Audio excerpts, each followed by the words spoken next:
Xalq Bankın həyata keçirdiyi Xalq Əmanəti layihəsinin 26-cı nəşri 19-cu əsrin görkəmli rəssamı, Azərbaycanın dəzgəh boyakarlığının banisi Mirzə Qədim İrəvaniyə həsr olunub. Mirzə Qədim İrəvaninin həyat və yaradıcılığından bəhs edən bədii albom Azərbaycan, İngilis və Rus dillərində hazırlanaraq nəfis tərtibatda nəşr edilib. Qeyd edək ki, dekabrın 4-dən etibarən Xalq Bankın əsas binasında yerləşən rəsm qalereyasında Mirzə Qədim İrəvaninin əsərlərindən ibarət sərgini həftə içi 5 gün, saat 18:00-dan 21:00-ədək, şənbə və bazar günləri isə saat 10:00-dan 16:00-ədək seyr etmək mümkündür. Giriş sərbəstdir. Biz Xalq Bankın təqdim etdiyi Xalq Əmanəti layihəsinin sayca 26-cı nəşrinin təqdimatına toplaşmışıq və yeni nəşrimiz Azərbaycanın dəzgəh boyakarlığının banisi Mirzə Qədim İrəvaninin həyat və yaradıcılığından bəhs eləyən Mirzə Qədim İrəvani rəngkarlıq və qrafika bədii albomuna həsr olunub.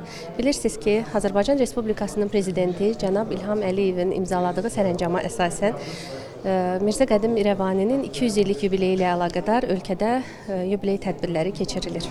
Bildirmək istəyərdim ki, Mirzə Qədim İrəvaninin əsərləri dünyanın bir çox məşhur muzeylərində və eləcə də kolleksiyalarda sərgilənir. Onun yaradıcılığında Səldar Sarayının divarlarını bəzəyən rəsm nümunələri və rəngkarlıq əsərləri xüsusi yer tutur. Qısaca olaraq layihəmiz haqqında da məlumat vermək istəyərdim. Layihə çərçivəsində Azərbaycanın fırça və qələm ustadlarının bədii albomları, eləcə də seçilmiş əsərlərindən ibarət şeirlər topluları işıq üzü görmüşdü. Kitablarımız satış xarakteri daşımır.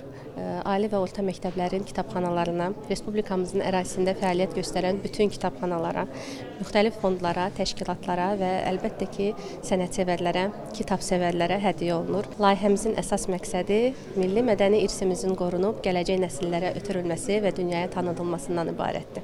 Mirzə Qədim İrəvani əsəri çox mükəmməl bir əsərdir. Bu əsərin hazırlanmasında bizim bu sahənin mütəxəssisləri, mən və Günay xanım bilavasitə mətnlərin yazılmasında iştirak etmişik.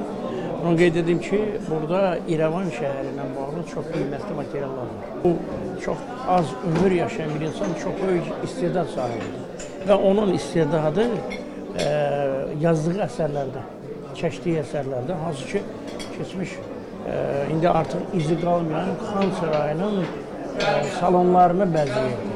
Bugün Mirzə Qədim İrəvaninin bizə təxminən 30-a yaxın rəsm əsəri onun deməli qrafika üzrə, kətan üzərində və ilaxır şüşə üzərində çəkdiyi rəsmdə gəlib bizə çatıb.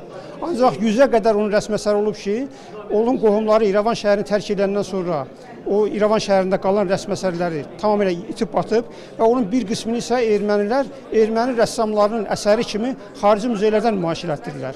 Lakin bu gün biz irsimizə sahib çıxırıq. Necə Qərbi Azərbaycana sahib çıxdığımız kimi Mirzə Qədim İrəvaninin də irsinə sahib çıxırıq və onun əsərlərinin nümayiş etdirilməsi o deməkdir ki, İrəvan qədim Azərbaycan şəhəri olduğunu bir daha təsdiq eləyir. Qeyd edək ki, Xalq Əmanəti layihəsi Açıq Səhmdar Cəmiyyəti Xalq Bank tərəfindən 2010-cu ildən etibarən həyata keçirilir.